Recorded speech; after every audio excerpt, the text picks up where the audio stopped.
This episode may contain discussions that some viewers may find distressing. Listener discretion is advised. Hello and welcome to our 50th episode. A very special episode of How to Be an Icon. I'm Jared Jones, and I'm of course joined by Donna Cameron. For the 50th time I'm here. We've done this so many times. My goodness.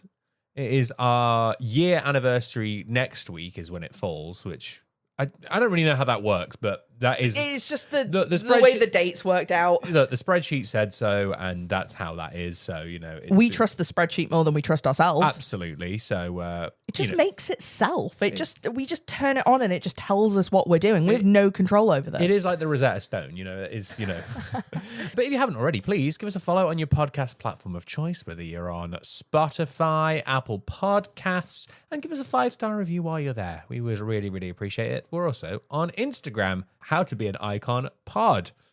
I should tell you, actually. Oh. I got us a little surprise. Oh.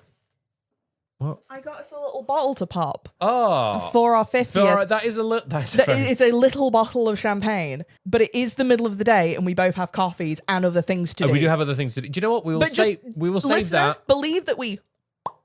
a bottle to celebrate and... We did it, everybody. Yes. No, we will... We slammed it into the side of a car. Yeah. Like you're opening a boat. No, we'll. You know what? We'll save that for next week for our year anniversary. Yeah, I thought I'd get that for you. Oh, that's very sweet. I've loved doing this with you. Oh, thank you. Well, we're not here to get sentimental, Donna. That's not Lord, no. That's not what this is about. This man does not know the meaning of the word. Yes, because we talk about wrestling far too much on this show. But because we talk about wrestling, we have to talk about the one man who made wrestling, or at least that's what he'd like you to think. He invented wrestling back in ancient Greece. Vincent Kennedy McMahon. I'm so excited to do this episode. Now, Vince McMahon is he's... controversial. A controversial figure. Complicated legacy. Very complicated legacy. But what do you think Vince McMahon's favourite drink is? His own sweat. Big, it's like meaty man sweat. Yeah, sweat from a big dripping beefy man. The liquid you get when you squeeze a dollar bill, and you're like, you can get liquid from that. And he's like, if you squeeze hard enough, you can get liquid out of anything. What is his favorite drink? Apparently, it is a bourbon or a scotch, which wouldn't be my go-to thought for McMahon.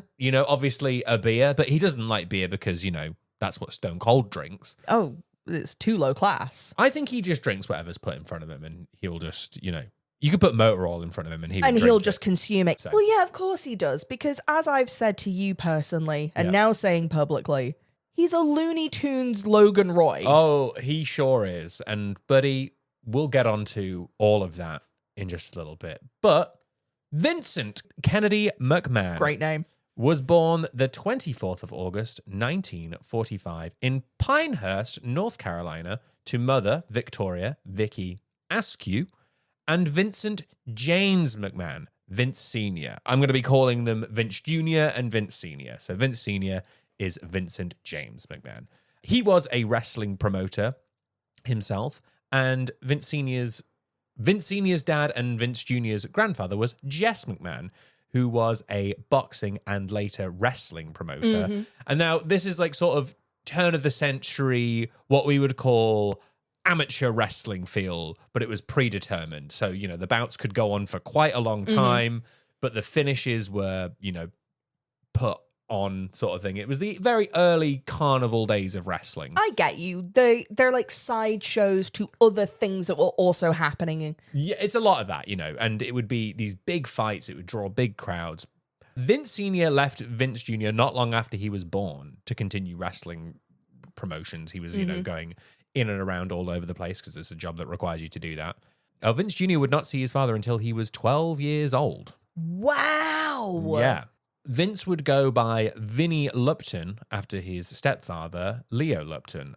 In a shock to no one, Vince had a terrible early life because that is a prerequisite to being on this show. Yeah, no, sorry, you can't go sit with Anthony Bourdain. Go sit with everyone else. Yeah, Katy Perry and the angry video game nerd get to still just pass that blunt around. The family grew up extremely poor and raised on a trailer park. Now, Chapel Rowan trailer park or actual trailer park? Actual trailer park. That dates this episode.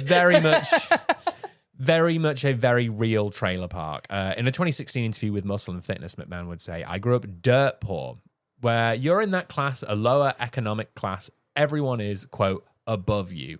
And there are a number of individuals who thought they were above me because of their economic situation. It has always bugged me that people think that they were better than me. I have developed a philosophy that no one is better than me. And at the same time, I'm no better than anyone else." That's very telling. That says an awful lot.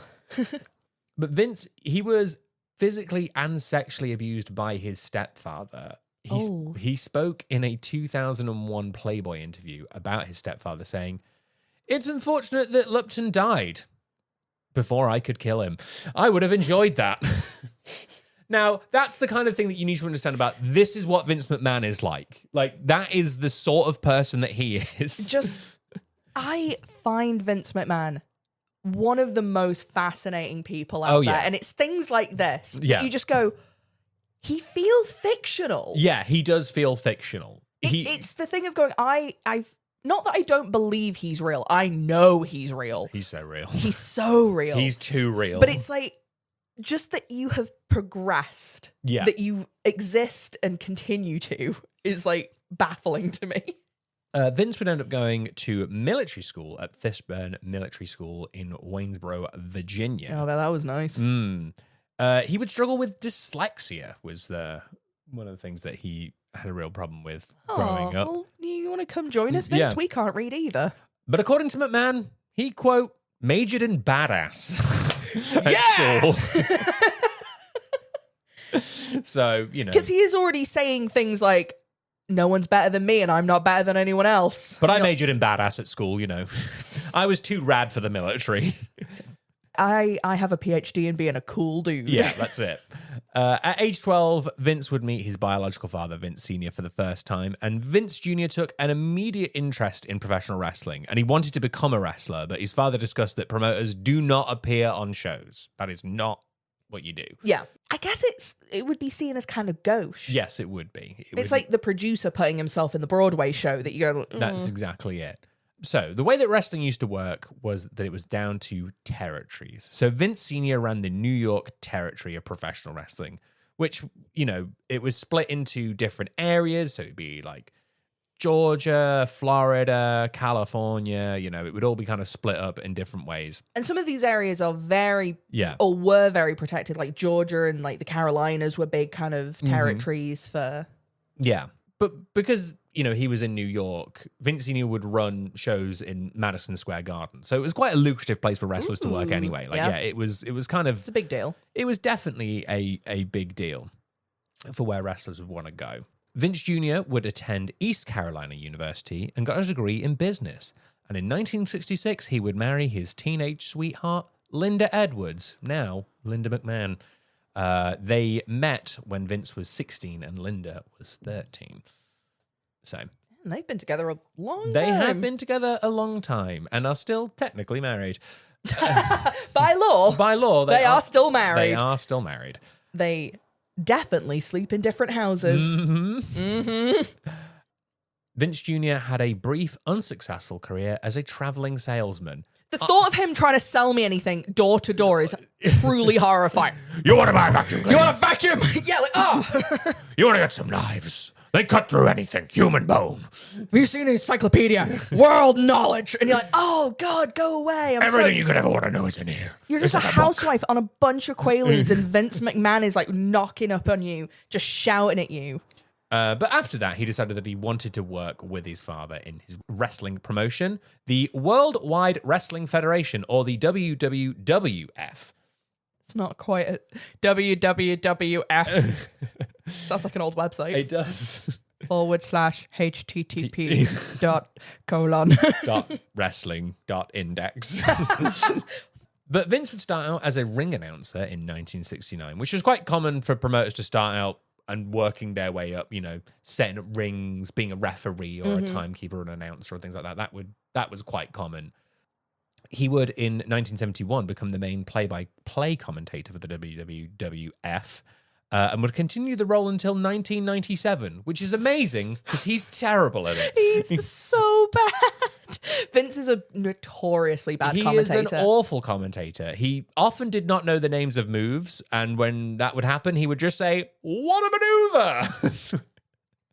It's really fun watching old WWF shows that you can hear that he's on. Yeah. Because the other commentary is very good, and then it's Vince going, "Wow! Oh, wow, look at that." Yeah, not great for a play-by-play. Someone who's meant to be telling you what's happening in the action, just being like, "Looks good." Like, what a maneuver. What a maneuver. Feel free to shout that at someone at work when they do something really odd. Yeah. Throughout the 70s, Vince Jr. would work with Vince Sr. getting more involved in the business. He helped the WWF get more TV syndication across the US. He also helped set up the Muhammad Ali versus Antonio Inoki match that took place in Japan in 1976. So that was pretty cool. Which was quite a big cultural deal. Yeah. Vince Jr. also pushed for the change of the company going from WWF to WWF, the World Wrestling Federation, which it did in 1979. A good choice, I would say. A very good choice. Now, Vince makes bad decisions in his life. There are some things that we can definitely agree he was spot on about. Yeah. That is definitely one of them. Losing one of the W's and keeping the mat clean. Yes. We'll get onto some of his not so good decisions in due course. We don't have time for all of them. We don't have time for all of them, but they are fun. And they're all called Shane. In 1982, Vince would set up Titan Sports and made himself the chairman and his wife Linda vice chairman of the company with the intent to buy the WWF, as Vince Sr. was getting older and he was looking to get out of the business. Vince Sr. was anxious about his son taking over because of how Vince Jr. saw wrestling. Now, the thing you have to understand about Vince McMahon, and this is going to seem like such an oxymoron for someone who doesn't know anything about wrestling. Vince McMahon hates wrestling. He does not like it. He does not like wrestling. His whole perception of what wrestling is what he entitles as sports entertainment, which is larger than life characters, less about the in-ring technical stuff, more about the pomp and the pageantry. He wants the show. He doesn't want the sport. Yeah, he just doesn't enjoy the sport of it. He doesn't like the technical side of it. He's not watching Olympic wrestling, what we patronizingly call amateur wrestling. No. He does not care for that. And then there's what is considered the southern style of wrestling, which is a lot more kind of moves and holds and technical things like that. So Vince just doesn't like wrestling. He doesn't really... He likes shows. Vince would say in the absolutely incredible documentary from 1999, Beyond the Mat, we make movies. That's how he sees it. He thinks wrestling is a low-class Southern activity, but sports entertainment is Hollywood glamour, is a televised soap opera rather than a sporting competition. Yeah, because he doesn't want the good old boys around the ring placing bets. He wants women and Hollywood and pyro. Razzle dazzle. Yeah, he wants pomp and circumstance. One of the fun things as well in when he would go on to make Monday Night Raw, he initially wanted it to have tables round the outside of the ring so you could be eating dinner whilst watching. Oh, no. No, because we saw that when they did the shows in Saudi and they had all the princes on the sofas and they were just bored. It doesn't make for a good viewing experience to have someone be chewing on a chicken leg as you're dropping an elbow. The other thing that Vince Sr. was worried about was the fact of how Vince would go beyond what the territory was. Mm-hmm. But Vince Sr. would sell the WWF to Vince Jr. in 1982 for around $500,000. Just not terrible money, honestly. That's quite reasonable. Yeah. Vince Sr. originally wanted Gorilla Monsoon, who was a former wrestler and commentator, to take over as the head promoter, and the other partners of the WWF, Phil Zacco and Aaron Scarland, to continue running the company. But that couldn't happen. They couldn't afford to buy Vince out kind of thing. So as a condition of the sale, Vince Jr. had to pay the partners. Like, that was the thing. But Vince would just keep them employed for life. Like, they all worked there until they died. Like, that was and they were very, very, like, high up, big, you know. On the board, yeah. If you've ever watched WWE Unreal, they say about Gorilla Position, because it's named after Gorilla Monsoon, which is like the backstage area. Where I knew it was called Gorilla Position. I didn't realize it was because of... Yeah, Gorilla Monsoon. So, in 1984, Vince Sr. would pass away at the age of 69. Nice. So the number, not the passing. Not the passing. So, Vince Jr., now just Vince McMahon, would start his time as head of the WWF. And he erased that junior off his notebook. Oh, he sure did. He has a weird quirk. He does not like people being juniors. That is one of the... He does not like a junior and someone's name. I can see it from himself. And I also think it's a bit weird because you're just like, oh, I'm the little version of my father. I don't know. Yeah. Being like a 50-year-old man with the word junior on the end of your name is a bit... Rey Mysterio Jr., yeah. It would be a bit weird. But he took no time in enacting his plan by leaving the NWA, which was the National Wrestling Alliance, which was the collection of promotions from different territories across the US, but they would be working together, not stepping on each other's toes. They would sort of they'd be working together. So it'd be like, I've got this top guy. He's getting old in my town. Why don't you go work in this territory within the NWA? Yeah. And they had an NWA title, which was, you know, the world title. Yeah. That would go across all the promotions. So it'd be like, you're the top guy there. You go work for a different promotion and then in a different part of the country, and you just keep cycling around. Yeah, makes sense. So kind of the same way almost it happens now between the promotions where like some people will go between them and... Yeah, but instead of it being like two different companies, it would be the thing of like... They're all cooperative. That's fine. Yeah, it was very cooperative. You know, they would never run shows against one another. They would never encroach on different territory. It's not like, this is where we are, this is where you are. Like, there were clear borders and lines of where the boundaries were. Okay. Of what you could and couldn't do. And Vince went, none of that. None of that. Because he wanted to go global. So he left the NWA and started taking the big stars from the other promotions, just paying them big, ludicrous amounts of money to be like, come work for me exclusively. And in 1984, Vince signed the top guy from the AWA, which was the American Wrestling Association, Hulk Hogan. You might have heard of him. You might have heard of him. You might have heard of him on this very podcast, How to Be an Icon, Hulk Hogan. And if you haven't, you should listen to that episode because we go into a bit more in-depth of what happened with Hulk. But he would have the Hulks to be the face of the WWF and would embark on his big project, which was WrestleMania. What a great name. We talk about it every year, but I really spend a lot of time thinking about, is WrestleMania a good name for something? Because when you say it, I go, yes. Well, I mean, it was originally going to be called the Colossal Tussle. This is the thing. Vince is actually bad at naming things, but he's had to name so many that some of them are better than others. The Colossal Tussle. The Colossal Tussle. But it was ring announcer Howard Finkel, the Fink, who came up with WrestleMania. You can't call it the Colossal Tussle, Vince. You can't. No, you're not going to...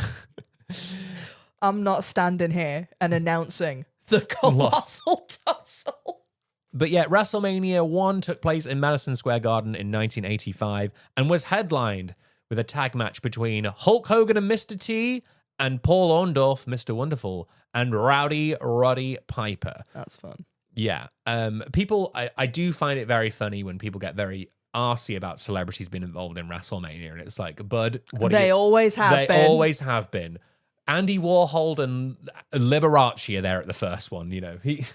Muhammad Ali is the special guest referee. Liberace is the timekeeper. Andy Warhol being at the first WrestleMania is like one of those like, oh, your grandma lived closer to the time of Alexander than the pyramid. It's like, what do you mean Andy Warhol was at WrestleMania? Yeah.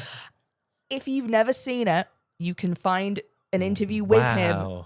Mean Gene's there really trying to get him to talk about it. And he's no-selling him so hard. And I can't tell if Andy Warhol is messing with him or if he's on drugs. It's a good... Because he's really like, it's just so impressive. I just can't believe that it's happening. And you go, I guess because it's in New York, so he would be there. Yeah. I think this was also after he got shot. Yeah, you know. He's not in the best mood. Probably had some painkillers, you know. It's just incredible. The show was heavily promoted by using MTV and Cyndi Lauper, who featured as part of the show as the Rock and Wrestling Connection, which was obviously MTV and wrestling stars coming together. Hulk Hogan and Mr. T hosted SNL the night before the show. Damn. Which, like, that's mental that you would... Hulk Hogan trying to host anything's kind of... The show would be shown on closed circuit television, which was like a precursor to pay-per-view. You'd go to a theater or an arena and watch the broadcast from there. And the show would draw a house of 19,121 people and would make around $3.5 million, both in ticket sales and broadcast. So that's pretty good. It was a huge risk for Vince, but he had made the show a success. Even though Starrcade 83 took place 2 years earlier and was more successful, selling out a 30,000-seat arena and also had closed-circuit television. But don't worry. WrestleMania! You know. Now, as a result, we all have to watch everyone point at a sign for 6 months of the year. Yeah, no. Everyone likes to talk about how WrestleMania was a big risk, and it was. And it was such an original idea. It wasn't that much. We've done Starrcade anyway. But... We had done Starrcade before. But anyway, that's neither here nor there. But the WWF would continue from strength to strength with the advent of pay-per-view, which was relatively new at the time. Yeah. And Vince was a big proponent of. He would really, really push pay-per-view. They also had a deal with NBC to create Saturday Night's Main Event, which started in 1985. Saturday Night Main Event has such a good theme song. Oh my God, it's so good. Both of us have listened to it unironically in the gym. Yeah. Because it's fantastic. It really is. In 1987, there would be WrestleMania 3 that would take place at the Pontiac Silverdome, which was notable because it had the first good WrestleMania match. It took 3 of them, but they had one good match. We didn't even talk about the second one because oof. Yeah, the second one took place across 3 cities and was bad. It was horrendous. But yeah, it had the first good WrestleMania match, which was Ricky Steamboat versus the Macho Man Randy Savage for the Intercontinental title. It also had the iconic main event of Andre the Giant versus Hulk Hogan, where Hulk Hogan was the first person to body slam Andre the Giant, even though he wasn't, and Hulk had previously slammed Andre years earlier. But he also claimed to have slammed him so hard that he died? He makes some insane claim that he broke his back or something. Again, listen to our episode on Hulk Hogan to listen to the many, many lies of Hulk Hogan. It's one of my favorite segments we've ever done on this show. Can't tell an honest word. Where's it with wrestlers and lying? It's a great question, Donna, because the WWF would claim that 93,173 people were actually in attendance for WrestleMania 3. Mm-hmm. The real attendance figure was around 78,000, which, by the way, is impressive. That's a good number. That's a really good number. What difference does 23,000 people make? Not even 20,000 people, just 10,000-ish more. Because also, why would you not just round it up to 80,000? Because 2,000 I can give or take and change. Yeah. Why have you added 15,000? It's the 1,703 that really do me you had to sprinkle that in, and they still do it. This is the thing. The WWF/WWE do love to inflate their numbers. They often do the thing where they're like, well, we include everyone who's working at the show and all of the wrestlers and the vendors. And we sort of count people that are around the area. Oh, we include local residents? Yeah, they could hear it. So, There have been some years where they tell you the WrestleMania number and then you wait for a few days to get the actual one. Yeah. And it's such a delight. It really is. But the classic cartoon rock and wrestling Hulk Hogan, say your prayers, eat your vitamins, became known as the golden age of wrestling. Big old decade for him, the 80s, but things were going to take a turn in the 90s. It was not... The 90s were different. The 90s were very different. But on the 11th of January 1993, Vince would launch WWF Monday Night Raw. I was 7 days old. You were 7 days old. At this point. I was a week in the world, and he went, that little girl is going to want Monday Night Raw. And then New Japan were like, no, even better. WrestleMania. Wrestle Kingdom. Wrestle Kingdom is on my birthday. Yeah. It was a weekly wrestling show that still runs to this day. It is broadcast live from 210 different arenas, 173 cities and towns, and 12 different nations. That's wild. It was listed as the longest running weekly episodic show on cable, but the truth of that is debated. There's a bit of a like... As with all things. There's many caveats that do a lot of heavy lifting on there. Yeah, it's a sports entertainment show that features wrestling. Yeah. Like, they have to keep adding words to make it true. It's a lot of the longest running show at sea. Yes. Around the time, Vince was launching a lot of products and ideas. In 1991, he launched the World Bodybuilding Federation, or the WBF, which was bodybuilding with characters and championships, which, like, what would that even be? Like, oh, yeah. Now you've just... Vince doesn't like wrestling. Vince loves muscly men. Oh my God, he loves muscly men. He loves huge muscly men to the point where he like grafted his own head onto the body of a bigger, massive, musclier man. Truly frightening how he looks. Around this time, he also launched a supplement called Ico Pro. Nice. With the tagline, "You have to want it." People didn't. I want to know what was in that so bad. Because it was either nothing or everything. Yeah, dude. While we're here, let's take a moment to look at some of Vince's other business failures because they are fun. They're great. Did you know in 1999, the WWF had a restaurant in Times Square called WWF New York? It was later changed to The World. I want to go here so bad. I love seeing old videos of it. It looks so fun. Yeah. It was located in Times Square, like I say. They only showed WWF programming and no other sporting events, which meant on a Monday, absolutely bumping. On a Sunday when a pay-per-view's going, absolutely bumping. Any other day, why would you go in there? It's going to be empty. You can't watch anything but old wrestling, which is like, that's not necessarily what you want. No, that's... in Times Square. It would later become a nightclub, like I say, called The World, but ended up closing in 2003. When it became a nightclub, do you think they still had the pictures of wrestlers on the wall that they did? They definitely still showed wrestling in there. It was the... There was also WWE Niagara Falls, which is a retail store similar to the Disney store that featured an amusement ride, which was like a tower drop ride called the Pile Driver. It would sell WWE merchandise and show pay-per-views. The store would close in 2011 after 9 years of operation. This one is probably one of my favorites. While not a Vince creation, Vince did try to get into the world of social media and big tech, which honestly, what a world. What a world. Oh, could you imagine what social media he would invent? Well, he invested in a company called Tout. WWE would invest around $5 million to the service and promote it heavily on programming. It's unknown how much of the percentage of the company they owned, but Tout didn't really make much of a splash in the world of tech. I remember them talking about Tout. I have never... What did Tout do? I think it was sort of Twitter, sort of Vine, I think. I think people used to make videos for Tout was the thing. Okay. You know, and they were called Touts.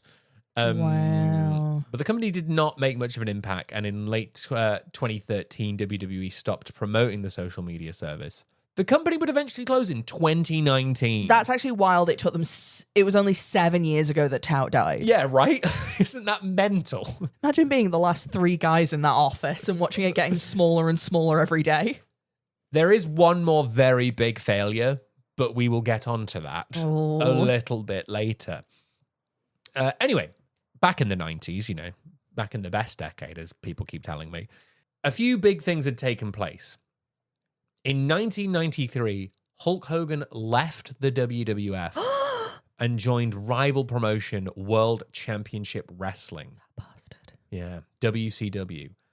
And many other stars would jump ship to the competition because they were basically doing what Vince did in the territory days and offering them a lot of money and less dates and, you know.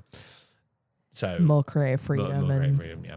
So the Macho Man Randy Savage, Rick Rude, Roddy Piper, Lex Luger, and two of the biggest stars, Scott Hall and Big Sexy Kevin Nash, all left for Georgia, going to WCW. Papa.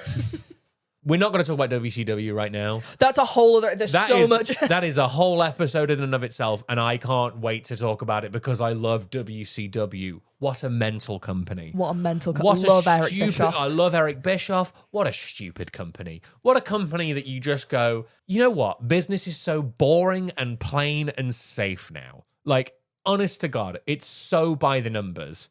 But back then, you could just do mental shit. And sometimes it worked, and it worked often enough that they kept doing mental shit. Yeah. Oh, we'll just have a wrestler who's affiliated with the band Kiss. Sure, why not? Oh, we'll just have a pay-per-view where the attendance is free. You can just rock up. Yeah, whatever. We don't care. Oh, we didn't make any money? Weird. Weird. It doesn't matter. The company will pay us anyway. Time Warner will always pay us. Oh, it's beautiful. It's absolutely beautiful. But Vince was losing his top guys, which is a problem. And he was losing his shit. Well, he sure was, because he was going to have the biggest fight in his hands when, in 1994, Vince went to court for the steroid trial. The US government versus McMahon. Ding, ding. That's not a main event at SummerSlam. It was a steroid trial, and it was a big, big deal. So, it's I'm going to condense this down, because we don't have time to get into all of this.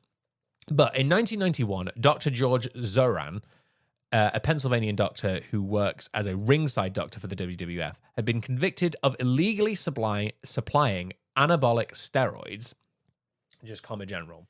And while at the trial for that case, he admitted to supplying Titan Sports, which was the parent company of the WWF, and Vince McMahon. He was supplying them with steroids, and Vince was telling the wrestlers to use steroids. So this was a big deal because, you know, that's drug trafficking is what that is. Yes. Which is, you know, kind of frowned upon, I believe. Is it also like doping as well if you're claiming to be a sport? Yeah, and doping as well, which was part of the reason why it became sports entertainment, because, you know, technically we're not a sport, we're an entertainment program. As if that makes it better, you know, as if that's a good thing to be like. No. You can do steroids if you're on EastEnders, but you better not be like playing cricket. I mean, that is how that works. I think that is what they... Also, imagine the cast of EastEnders on steroids. Oh, man. Doc Cotton. Doc coming for you. Yeah. Oh, my God. Ian Beale, more like Ian making a big deal is what he's going to be doing. Yeah. There we go. I got there in the end. So in 1994, the former WWF wrestler Nails came forward and said that he had been told to use steroids by McMahon. But it was made quite clear that he had very much personal beef with McMahon. So, you know, his thing was kind of thrown out. WCW wrestler Hulk Hogan was the star witness and claimed that he never took steroids under McMahon's instructions and that McMahon never supplied him with steroids. Sure. So. Sure, Hulk. Yeah, you know. While Vince and the WWF was found not guilty, it did have a huge impact on the business. It was so close to being completely ruined. Like, he could have gone to jail for a very long time. Like, it would have... You were, like, inches away from it. You were... Yeah. So it had big, you know, implications on the business. But we'll talk about some of the more superficial ones because, like, you know, I'm not getting into the big whole deal of it.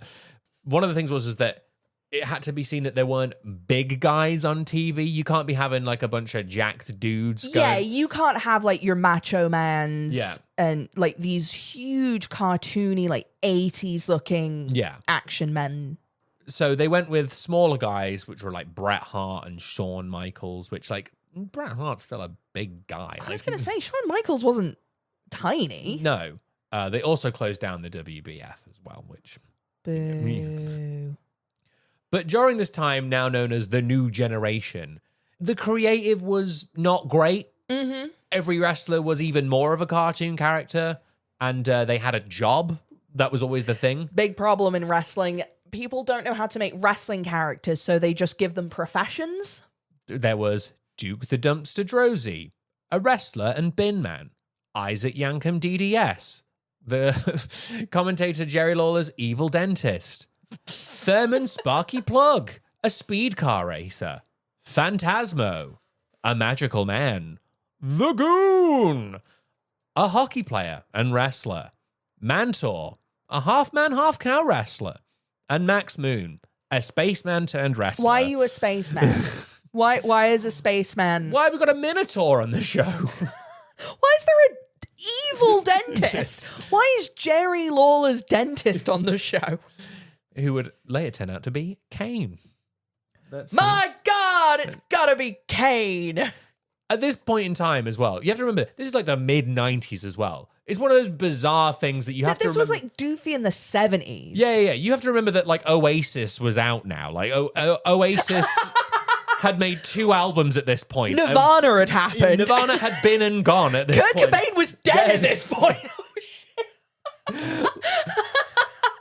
That's actually such a weird way to put that in perspective. They're going, no, we can't have a bin man. Yeah, right. Meanwhile, WCW was being super cool. They had the NWO, which was taking over the company, just being badasses. So the WWF was at a low point, both business-wise and kind of creatively. Yes. It was a bad time for the WWF. But business would pick up with one man who would change the face of professional wrestling, and the man that I think single-handedly saved the WWF. The Texas Rattlesnake, Stone Cold Steve Austin. Did you put the glass smash on the board? I did not. I should have done, really. I was going to say that would have been a really...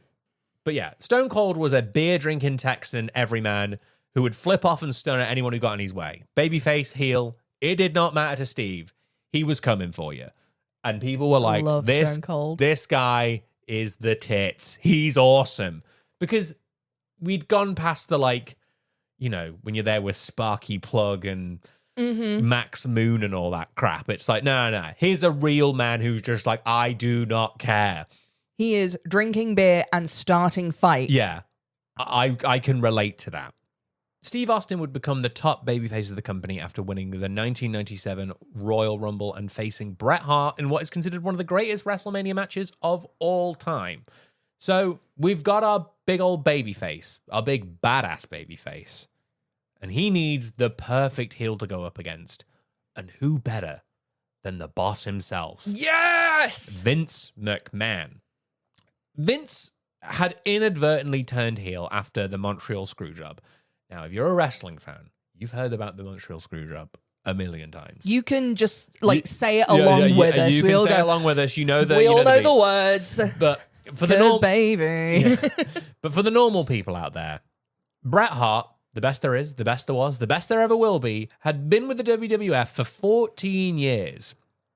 And at this point, he had been offered a big money deal from WCW of $8.4 million in 1996. But instead, he decided to sign a ridiculous 20-year deal with the WWF The instead. thought of anyone wrestling for another 20 years after 34 years of wrestling is truly bonkers. It meant that it would have run out in 2016 if he had signed it.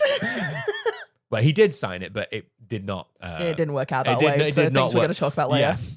Anyway, due to the pressures from WCW and business, it was picking up by mid-1997, but it was still kind of slow. We're in a weird transition phase of where we are with wrestling at the moment. There is still some weird dorky characters, but you have also got like Stone Cold being a badass. So it was in a bit of a transitional period.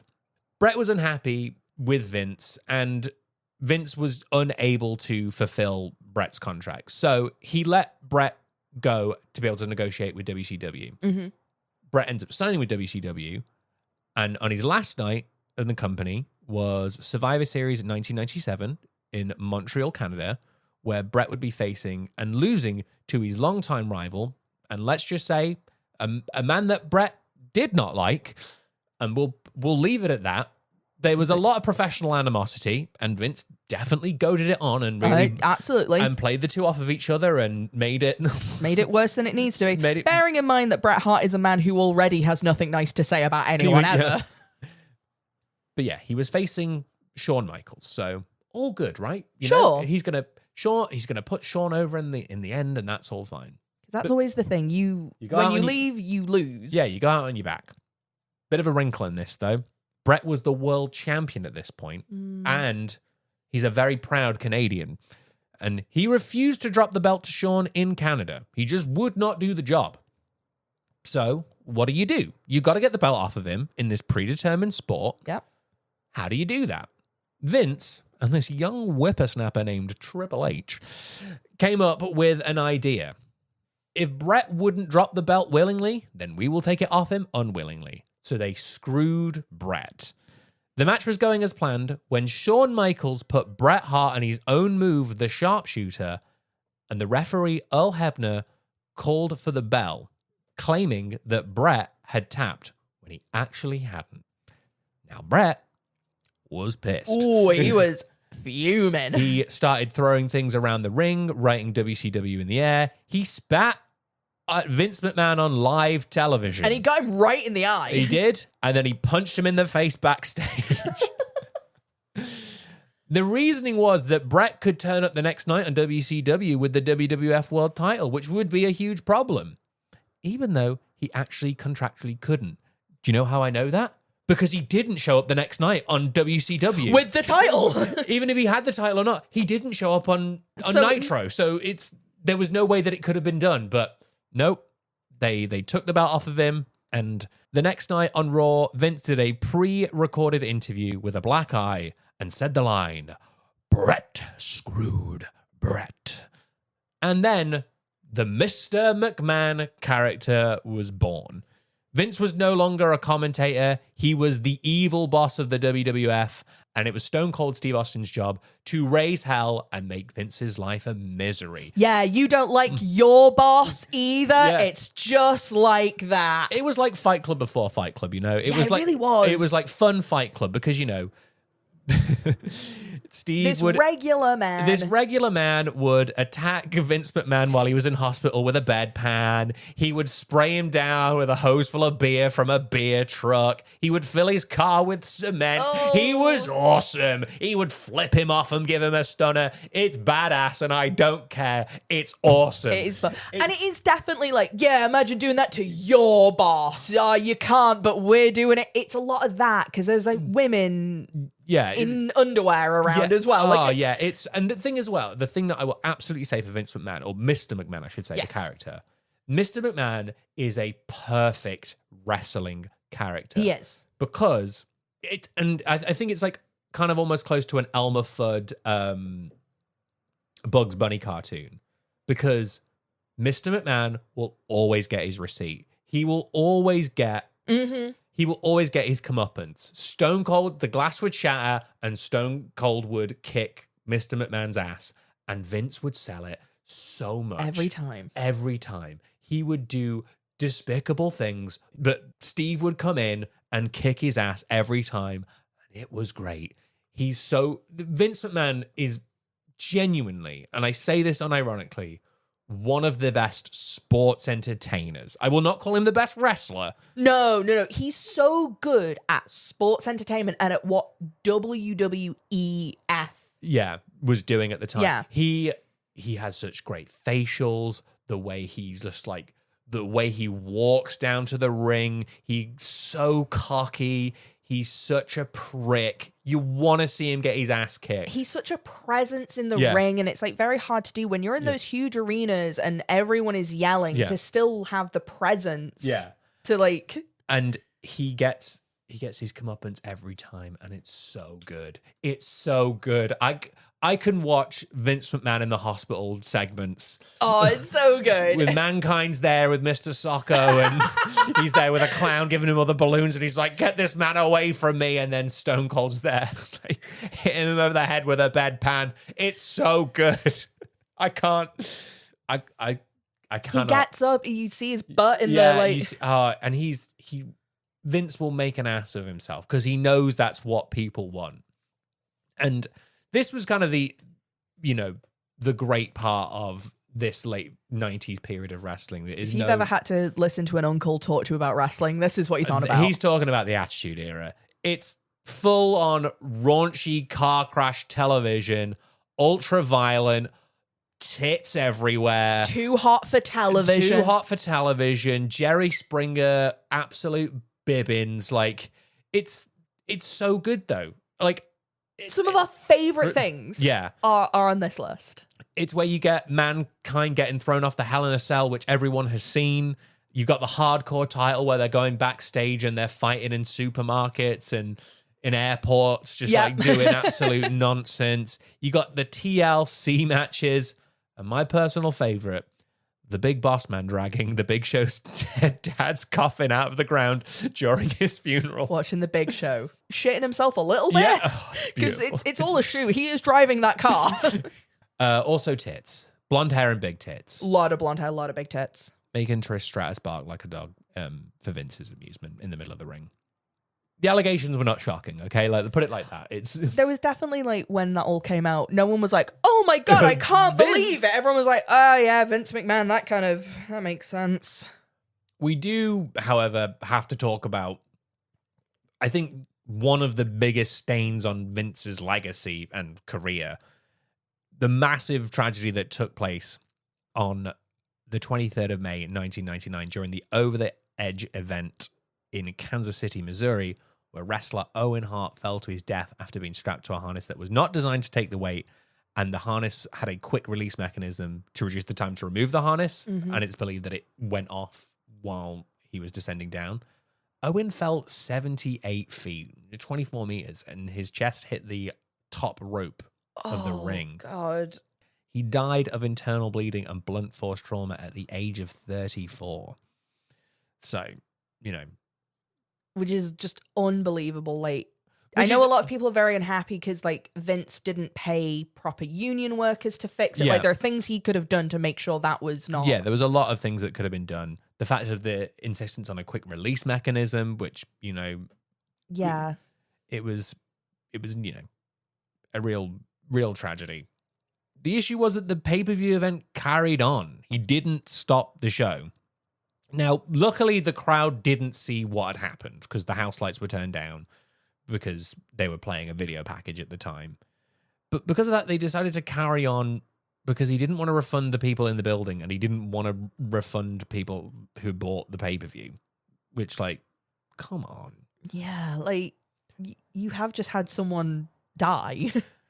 Some people have defended the decision. Friend of Owen Hart and wrestler Jeff Jarrett said, maybe, they should have stopped the show. I'm sure there's a protocol now in place. Hindsight is 2020. I don't believe there's a manual for Vince or Kevin Dunn, who is the technical producer kind of thing and director. Anybody there, for anybody that was there. The argument being that, like, your first thought isn't going to be, this is a crime scene. It's more of the, like, shock, what do we do? What do we do? We just keep going. Just keep going kind of thing. That is the very generous, like... I can see that argument. Yeah. No, I agree. But it's still so careless to not take any steps. That's what I mean. To cancel the event, making your workers go out there and they are visibly uncomfortable, having to work a match while there is a blood stain of their co-worker that's just been scraped off the mat. Yeah, there is very horrible footage of The Undertaker. He looks like he's about to freak out. Like, he does not know what to do in this situation. Yeah. He's clearly, like, in shock. When Vince was asked during the Mr. McMahon documentary on Netflix, the decision that I made, I had to make basically whether or not the show goes on. The live audience didn't see what happened because Owen's fall happened during a blackout while the video was playing on the screen. Had they seen, no question, would have shut the show down. He continues, those people came to see a show. They didn't come to see somebody die. And as a businessman, it's like, okay, let's continue on. Let's continue the show. Bret Hart's the brother of Owen, questioned if Vince would feel the same if his son had been the one in Owen's position. To which Vince replies, naturally, Bret's going to feel like a brother should. Had he any right to say anything negative about our company? Had it been me, not just my son, had it been me who splattered on the mat, like Bret said, I would have wanted the show to go on. So get me out there, you know? Let the show go on. I'd do it with me and I'd do it to this day, I would. So... I love the idea. This quote is so funny. He says this in this documentary so sincerely. Of being like, well, yeah, if Shane had gone out there, who cares? But if it was me... If it was me, someone who actually mattered, yeah, I'd want the show to go on. Who cares if Shane, you know, hits the mat? That's fine. Shane is Vince's oldest son? Kendall. Oh, man. We just don't have time to talk about Shane McMahon. The WWF would settle with Martha Hart for $18 million, and the company that supplied the harness also settled out of court with the Hart family. Brett would forgive Vince. Would not forgive him for Montreal for a very long time. This is the wildest thing. But did forgive Vince pretty quickly after. Yeah, it is rough that you killed my brother. You screwing me, though. Yeah.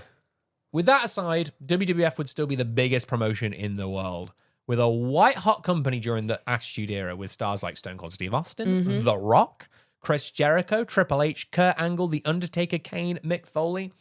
The company was seen as like so cool at that point. Yeah. Catering to the younger guys because they did not have these old fogies that were stinking up the joint in the competition WCW, which had fallen on hard times. All of these men are getting older and fatter. They're getting older and fatter. None of them want to wrestle. None of them want to wrestle, and none of them want to put anyone younger over. So when the parent company of WCW, Time Warner, was merging with AOL in the early 2000s, it was decided that WCW would no longer be programmed on Warner programming. With several attempts to keep the product going, in the end, WCW was sold to WWF for less than $4 million, which is an incredible steal. What a bargain. That's the tape library. That's all of the, like, rings and, like, all of the sets and all of the everything. Oh, like all of the physical stuff as well? All of the physical stuff and a bunch of wrestlers as well. Like, You also get all these men? yeah. It was like 20 guys or something like that came along with it. So it's like, God, that is an incredible steal. So Vince had won the wrestling war. He'd won every war he'd ever fought. He won against the promoters back in the territory days. He had beaten the US government. And now his biggest competition, he beat. If you want a full look into the buyout of WCW, I highly recommend reading The Death of WCW by Brian Alvarez. And watching the YouTube series by Wrestle Talk all about the Invasion pay-per-view in 2001, because it is a very, very interesting story. And I'm pretty sure that we're going to do an episode on WCW at some point. We have to, because all of that Invasion stuff, again, is incredible. Yeah. But Vince, he's won everything, you know? He's never satisfied. He's never satisfied. Alexander wept because there were no more kingdoms left to conquer. And then he saw American football? Da, da, da, da. Yes, Vince wanted to take over American football, so launched the XFL, a joint venture between WWF and NBC to show exclusive football action. He just loves big men. XFL doesn't actually stand for anything. People say it's Extreme Football League. That is not correct. It doesn't. It's just XFL. Yeah, XFL. I think he wanted XL. Yeah, probably. That would make sense. The idea wasn't silly because there was a very high demand for football, and the NFL had no competition. So the XFL would run in the NFL off-season. Makes sense. So it's all there. There's a high demand for it. People want more football. But Vince, being Vince, was thinking that this was the NFL versus the XFL. He wanted it to be like WWF versus WCW. Not everything has to. And he would take them on and try and frame the NFL as a heel, which back then didn't make any sense. Because like people didn't really consider it as like, this was like, well, that's the football organization. Yeah, like why you've got beef with the people who run the football. You know, now I think that would maybe work a little bit better because it's a bit more politicized, but back then it was like, what are you doing? Yeah, and we have a bit more of an idea of it now through wrestling. Yeah. Again, it's the like, oh, WWF or WCW, which one do you watch? Like, no one cares. Everyone watches NFL. Yeah, right. All of the teams are on NFL. Like, yeah, that was it. So he would cut promos on the NFL. He would have wrestlers do it. It'd be like Stone Cold being there like, this is why I don't watch the NFL. It's too slow and stodgy. You know, and it's all that kind of stuff, and would like try and hype up why the XFL was better, being like, The Rock's here saying that the XFL's the best thing in football. Like, and it's just like, why are you doing this? Very odd. And they were saying about how much better the football was. But the problem was the football was not better because it was a bunch of reject players from the NFL who weren't good enough for the NFL now playing for the XFL. That'll happen. Yeah. So the football just wasn't as good quality. And the teams only had 6 weeks to train before the season started. So there was like no team cohesion. Yeah. the XFL also got in trouble with NBC as they had a game go into double overtime after a power outage, which moved SNL that had a guest host, J-Lo. Which was a big deal back in 2002, I guess. I guess that was a massive deal for SNL to get J-Lo on. And also, TV schedules are like so strict because of advertising and the deals that get made. Like, you can't be going overtime. Yeah, so they had a hard out after that. The league just had so many problems. It was too wrestling for football fans, because it had commentators like Jim Ross and Jerry Lawler and Jesse the Body Ventura, but too football for wrestling fans. Like, they tried to get feuds going. Like, they would have they would have custom names on the back of the jerseys for players, which I actually don't think is a terrible idea. To like try and make them a bit more of a merchandisable character and stuff. Because like footballers have, but they don't have personalities. They're footballers. They're football players. They don't have that. And they would try and do stupid things, like they would try and start a feud between Jesse Ventura and one of the coaches, and have like video packages hyping up like Jesse's chatting all this stuff about the head coach. But there was no way to pay it off. Who cares? They're not going to have a match. They can't play football. Jesse Ventura is not going to play football against Minnesota Governor Jesse Ventura is not having a wrestling match in the middle of a football field with a friggin' coach. Like, what was the plan there? Why not? That sounds great.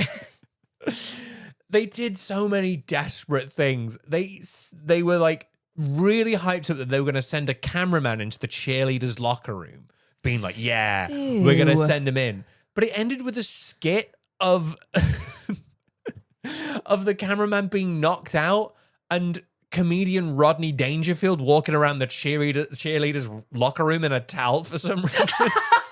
See, that is actually quite funny. But it's like, why would you promise that you're going to show me TNA and you're not going to give me anything? You're going to give me Rodney Dangerfield. The XFL's final game took place on the 21st of April 2001, where the Los Angeles Extreme defeated the San Francisco Demons 38-6. I don't know what any of those words mean. In what was originally dubbed as the big game at the end of the season. Also, 38-6 is a horrible score.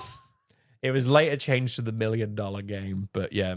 Boo. The $1 million game only drew a 1.5 rating, and the XFL was officially cancelled on the 10th of May, 2001. The XFL ranked as number 3 on the TV Guide's list of worst TV shows of all time in July 2002, as well as number 2 on ESPN's list of biggest flops in sport. NBC lost an estimated $35 million on the league. So... Also in 2002, I guess when it rains, it pours, the WWF would become WWE after losing to the UK charity, the WWF, the World Wildlife Fund, after Vince refused to drop the moniker WWF rather than saying the full company name. Yep. They were like, just don't say WWF, say Worldwide Wrestling Federation. And he's like, no. No. And although I will say, really fast on their thinking with this. Mm-hmm. They did a great campaign. I was just about to say this. Get the F out, which is like, that's genius. That's so smart. And whoever said that, he's like, go have sex with Linda. Yeah. Because it was like, they only had 6 weeks to do it after the ruling came in.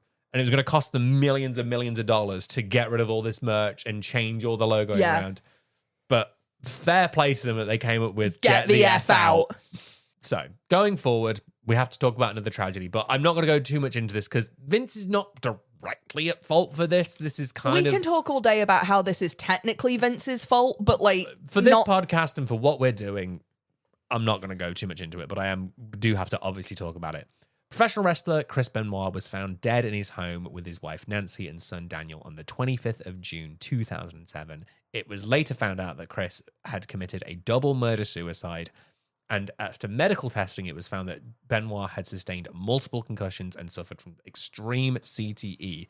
Tests were conducted on the brain of Benoit by Julianne Bayliss, neurosurgeon at West Virginia University, and it showed that Benoit's brain was severely damaged and it resembled the brain of an 85-year-old Alzheimer's patient. All round bad. It's terrible. It's terrible. You can go read a lot about it. It is just all round an absolute tragedy. Yeah. The WWE did run a tribute show the day they found out of Benoit's death, which was on the Monday. But they did not know anything about the criminality of the case. Yeah, they didn't know where he was. They didn't know where he was. They did not know about the double murder suicide. They just know that Chris Benoit and his family were found dead in his house. That's all they knew. So I can't blame Vince for that. It's one of those things where it's extremely unfortunate, but given the information that they had, they didn't know what happened. They couldn't. Yeah, you have to respond to that. And they did not know the nature of the crime. They just literally knew him and his family were dead. That was it, which could be many different things. It does not necessarily mean what it ended up being, unfortunately. But because of this, the WWE would introduce the wellness policy, which would give wrestlers a 3-strike system and suspension if they failed medical testing for steroids and other illegal substances. You'd have a 30-day suspension, 60-day suspension, and then firing upon a 3rd strike. They also had the substance recovery program, where if at any point during you'd worked for the WWE would pay for your rehab, no questions asked. They would just get you through and just do it. And they've done that for a lot of people. It's like very well documented. There are some people who will get the treatment and then leave WWE. Yeah, but I think that's a very noble thing to do and have, because like a lot of wrestlers suffer from substance problems. Yeah. And look, we've had to go from one icky thing to we're going to have to go to another icky thing. But I wanted to take a little bit of a detour from icky things. Let's not talk about icky things anymore. To talk about why Vince McMahon is just a weird guy. Because he is. We've not really gone into it. I've not really got into what some of his weird, bizarre quirks are that I find that are just... There are so many. So first off, he hates sneezing. He hates the loss of control that he feels when he sneezes. We know someone who has also said this, and it has made us both feel incredibly uncomfortable about them. It has. It's such a weird thing to say. Yeah, it is. I get that you go, oh, I don't like sneezing, like I don't enjoy it, but to hate it? To hate sneezing. To be like upset about it. He also has similar feelings about facial hair, claiming that he can't let it win. What does that mean? He has an electric razor in his briefcase, and he will sit in the back of the car and just shave his face. He can't let it win. He's not letting the facial hair win. You can get that lasered, Vince. Like, there are... Nah, he's not doing that. You can't call a wrestling belt a belt, because a belt is what holds up your pants. It's a title. It is a title. That is a big one. You cannot and will not have anything on the wrestling mat. No advertisements, no nothing. It's going to be clean, white. I 100% agree with him about this, because now Triple H is in charge. There's ads on the mat, I think it looks quite tacky. It does look quite tacky. Vince will only sleep for 2 to 4 hours a night and spend the rest of his time working out. Truly frightening. Truly frightening. He puts ketchup on everything that he eats. Truly frightening.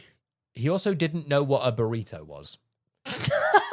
He was confused by the concept. Even though he'd had many burritos in his life, he just didn't know what they were. And someone was trying to explain it to him, and he's like, like a burrito. And he's like, what? He's like, it's like a tortilla, meat wrapped in it, like... Cheese, bean. No, never. Even though he'd been seen eating burritos. I was going to say, I can imagine one being in front of him, and he's like, I have no concept of this. Yeah. According to former WWE writer Vince Russo, if you wore a jacket in the winter, it meant you were weak. No jackets in the winter. We're manly men. Him and Shane would walk around snowstorms not wearing a jacket. And Shane's like, please, I'm so cold, father. I hate that. That's like dudes who wear shorts when it's cold. Kenny, put pants on. Vince is known to drive extremely fast, even being arrested for reckless driving this year and being charged with it earlier. So good. And according to Jim Cornette, Vince was once told by Jim Ross that he didn't want to ride with him because, quote, I love my children. I want to see them again. Vince said on the Stone Cold podcast that the funniest thing that you can do is push someone in the pool. That's the funniest thing that to Vince. Is pushing someone in a pool. Is pushing someone in a pool. Now, I find that quite charming. But I understand it's not. Like, it's annoying. And, like... it's malicious. It's bullying, but also like, it's quite funny that you go, that's the funniest thing to him. You see him talking to Stone Cold and he almost starts to chuckle to himself about it. Because he's thought about all the times he's pushed someone in a pool. He also loves to tussle with wrestlers. He does a lot of like, come on, Greg, fight me, you know? Oh, God. He even wrestled with Kurt Angle on a plane, which caused a lot of problems. And finally, he once suggested a storyline where he was going to be the father of Stephanie McMahon's child. When his actual biological daughter rejected the idea, Vince suggested for it to be her brother Shane who was the father. She also rejected this idea. We don't have the time to talk about the McMahon family dynamic, but oh boy, it's odd. It's the thing of like, you watch Succession and go, come on, that's not real. It's like, no, it's worse. No, it's actually more real. In the Mr. McMahon documentary, there is a story. Yes, Paul Heyman tells a story of of Vince and Shane having a discussion and a disagreement, and Vince pulling out a knife that's on the table and being like, if you want it, you'd stab me in the back. Yeah, kill me. Kill me, just like I did with my father. Yeah, he's like, I'd kill my father. We're watching this being like, huh. Because if that was in Succession, it would have to be cut out. They go, like, no, you can't. That's daft. That's a bit much. It's a bit much. And I can just imagine it that, like, at the other end of the table, Stephanie's just sat there eating Cheerios. Like, this is all fine. As he's putting ketchup on these Cheerios, being like, I gotta have that ketchup with it. Oh, that really, like, turned my stomach then, the thought of ketchup and Cheerios. He also loves a steak well done. It's the other thing. That's iffy. Speaking of iffy, now we gotta get to the end of our story, unfortunately. In June 2022, Vince McMahon would step down from WWE after sexual assault allegations and hush money claims were put forward by a former employee. He would return 6 months later in order to sell WWE, which was acquired by Endeavor to form TKO Holdings. That was a combination of UFC and WWE joined together.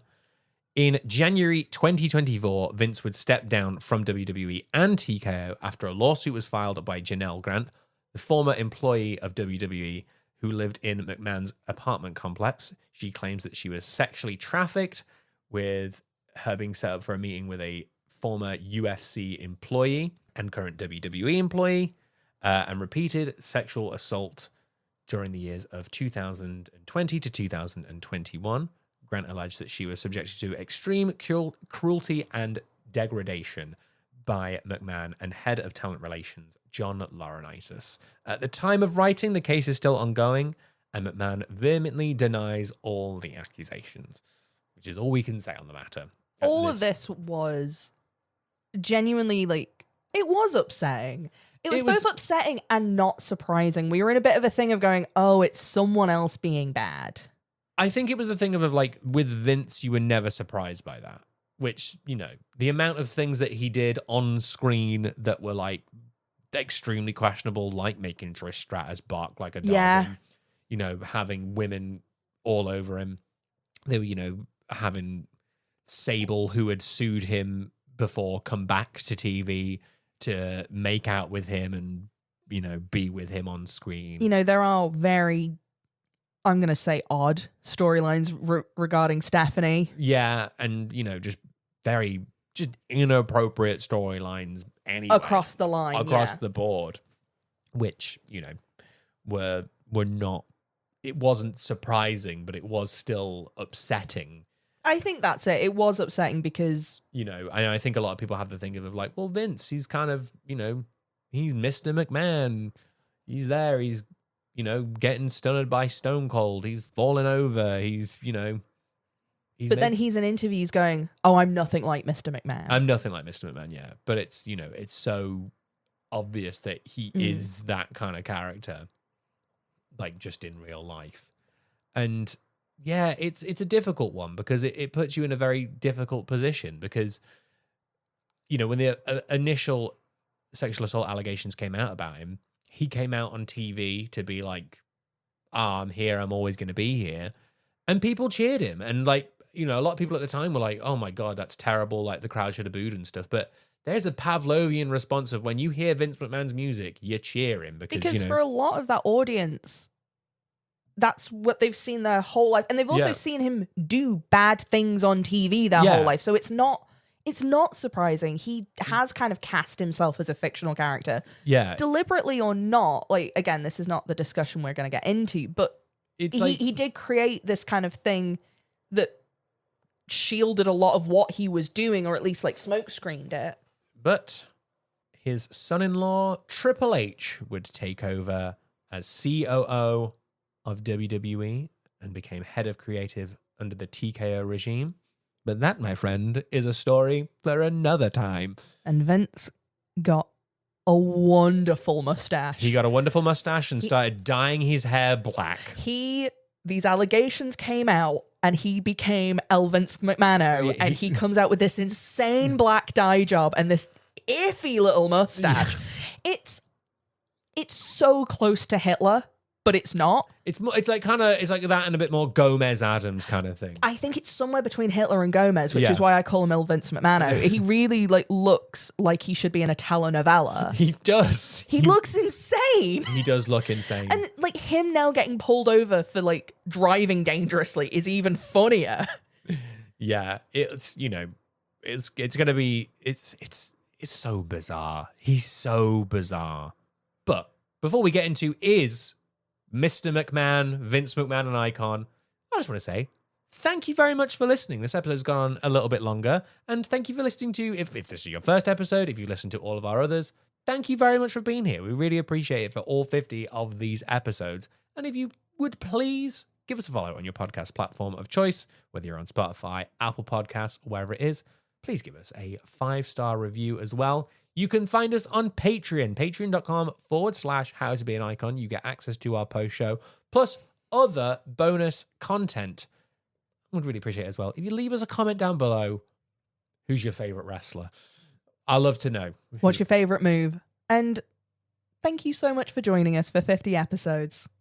But is Vince McMahon an icon? Unfortunately, yes. Yeah. Like, monsters can also be icons. Look, we've said it before, and we'll say it again. It's called How to Be an Icon, not How to Be a Good Person. And this one's really this is probably one of our best examples for you are an icon. You are not a good person. More people know who Vince McMahon is than D.W. Griffith. Yes. Yeah, they do. But I think I've taken this quote from Ollie Davis from the Wrestle Talk podcast, and I think he gets the essence of Vince down in such a great way. I think that we've been struggling to kind of verbalize. Vince is a complicated, toxic, allegedly monstrous human being, but he is a human being. And with human beings, you get all sorts of shades within a person. This is a guy who does all these, even if you take the allegations out, it's the bullying, it's the creating a hostile work environment. But then he's the guy who pays for cancer treatment. He's the guy who doesn't let advertising go on the canvas. I will not release you if you're currently injured, which is one of the things that we didn't really talk about, is that Vince has a very strict code of conduct. He's not going to let you get fired if you have been on his watch and you've gotten injured. He's not going to fire you while you're injured, because that is not the right thing to do. That's bad business. That's not what you do. You don't screw the boys over. It's a lot of things like that. He doesn't want to screw the boys, is the thing. They are, a lot of people who work with Vince McMahon will say, he's like a father figure to me. And saying about like the cancer treatment, Bruce Pritchard says about how his wife had, very, very bad cancer while he wasn't working for Vince, but Vince paid for Bruce's wife's cancer treatment. And, she's been in remission for years now because he paid for her to have the top of the line, cancer treatment at that point in time. And it's like, Vince will do things like that. He does have this very human side to him. And I think that is one of the things of about Vince McMahon. It's hard to separate the sexual assault allegations because it's incredibly hard, because it was very obvious. He was saying the quiet part out loud on television a lot of the time. And that's, I think, the thing that makes a lot of people feel gross, is that wasn't subtle. You are making a woman bark like a dog. You are having people do horrible, degrading things on television. Yeah. But at the same time, Vince, I think, like Ollie says, there is a very human quality to Vince. And there's a very principled quality to him, which I think a lot of the time now, everything is such faceless organizations that it's just, everything is done by committee. Everything is done where nobody is a face to anything at all. And I think there's positives and negatives to that. Because it does when you're the Colonel Sanders on the bucket, but turns out that Colonel Sanders has been accused of sexual assault allegations, it makes the chicken taste bad. You can't get that bad taste out of your mouth, unfortunately. But I do think that Vince is an icon because wrestling wouldn't be what wrestling is now without Vince. To have the foresight and to look at the industry that you're in and see how to do it differently. Yeah, I think that's it. Because you took this kind of country bumpkin, country fair style, like sideshow thing, and is now doing enormous shows in Saudi Arabia. It's billions and billions of dollars. Territories will pay so much money to have WrestleMania. They're paying the promoters to have WrestleMania now, as opposed to the other way around. Like arenas want WrestleMania, cities want WrestleMania. They bid for it like the Olympics. Exactly, that's exactly how it is. So I think it was gonna have a lesson, and I think it's a double-edged sword. But I do think there is an element of, ruthless aggression. That was going to be what I was going to say. I think that there is sometimes you do have to be ruthless, but sometimes you need to know when to stop. And I think the other thing that I would say, which I think will come up probably we do another wrestler. I won't spoil who it is, but I'll say, woo. But if you need to know where you begin and the character ends. Yes. Mr. McMahon, one of the greatest fictional characters of all time, but it's because he's too real. It's because you have taken the part of you and turned it up to 11, which is the whole idea of wrestling. And that, unfortunately, I think can work in reverse of... You get lost in what that is. Yeah. I think that can absolutely happen, and I think that's what did happen with Vince, but... I think it is ruthless aggression. I think it is seeing over the humanity of it and seeing the actual situation and what you can do with it. Unfortunately, I don't think you become a billionaire by being a good person. No, you don't. I just don't think it's possible. And I think what I'm learning from this show is to become an icon. You don't. Most of the time, it's not being a good person. There's not. You do have to make compromises to become iconic, I think, because you have to step on other people. You have to know that you're better than them. Yeah. And know that you're not any better than whatever that thing he said at the beginning is. And that does produce monsters. Yeah, it does. And I think that Vince McMahon, I think Ollie put it best. A monstrous human being, but he is a human being. He's such a human being because there are so many things that you go, oh, I get it. Like, I get where you're coming from. Pushing someone in a pool is funny. He has said on many occasions that he would not ask wrestlers to do something that he wouldn't do himself. There was a thing in WrestleMania where Rob Gronkowski is getting nervous about doing a jump backwards off of like a platform. And Vince, in his late 70s, just goes up there and just does it and goes, come on, Gronkowski. Chop, chop. Like, I'm not asking you to do anything I wouldn't do. I'm not asking you to do anything that I wouldn't do. And there are things that he has said, no, I wouldn't do that. Like, I don't want you to do that because I wouldn't do that. Yeah. And I think that's what separates him from other people kind of that he can be compared to, because I think in those circumstances, they would make them do those things. There's not a lot of business people in the world that would like really prove a point of being like, no, I'm gonna do this. Like, because he steps up to the wrestlers. He works harder than they do. And I guess to be the head of all of the big muscly men, you have to be the biggest muscly man. Elon Musk is not there putting the batteries together. He's not mining the lithium. Like, No, Vince has put up a ring and taken it down. Many times, he knows what he's doing. How much is a gallon of milk is really like a... He does know how much a gallon of milk is. Yeah. One of the big things at the moment with TKO is like saying of like, well, Vince McMahon didn't know how to price tickets appropriately because, he was aiming for the family market and there's not really much like money in that. Whereas Vince's idea was, no. I want to market to families because kids love wrestling. And then they grow up to become adults who love wrestling. And then have kids who love wrestling. Because every adult we know who watched wrestling as a child now shows wrestling to their children. That's exactly it. So it's, that is how it works. But again, faceless companies don't have that. It's such a... It's so complicated. It's so complicated. It's so conflicting in a way of like... And again, I'm not even saying... This is the other thing as well. Even if you take out the sexual assault allegations, it's already complicated. There's still also a lot of stuff we didn't go into. There's a lot of stuff we didn't talk about. I didn't talk about Jimmy Snooker. Like, I was not even going to touch that. Like, I'm not even going anywhere near the allegations put forward there. The people that Vince is likely responsible for their death is enormous. Yeah, and again, it's like, oh, God, it's complicated, man. It's complicated. It's difficult. But then no chance comes on and I'm like, oh, look at him do the walk. Isn't it great? And then Stone Cold, the glass shatters and he goes, oh, no. And it's like, yeah, he gets a stunner. And then he flips him off and it's great. And I'm like, oh, why are things got to be so complicated? Why do things have to be complicated? But this is not complicated. This is not complicated. This is how to be an icon. This is how to be an icon. And thank you again for listening to 50 episodes. I know there are a lot of people who listen to us every week, and we're a big part. Thank you so much. And thank you so much. Next week, we are doing it's a year celebration, but it's kind of going to be more of like a bonus podcast that we normally do.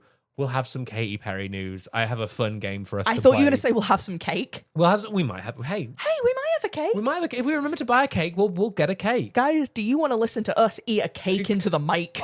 Beautiful. And we've got a bottle of champagne to drink as well, which is very exciting. So join us for that. We're going to have some fun games. I have a fun game planned for next week for our year-long celebration. But thank you very much for listening. And don't drive with Vince McMahon. It's very dangerous. Drive home safe in your own vehicle. Away from Vince McMahon. I have kids and I do want to see them again.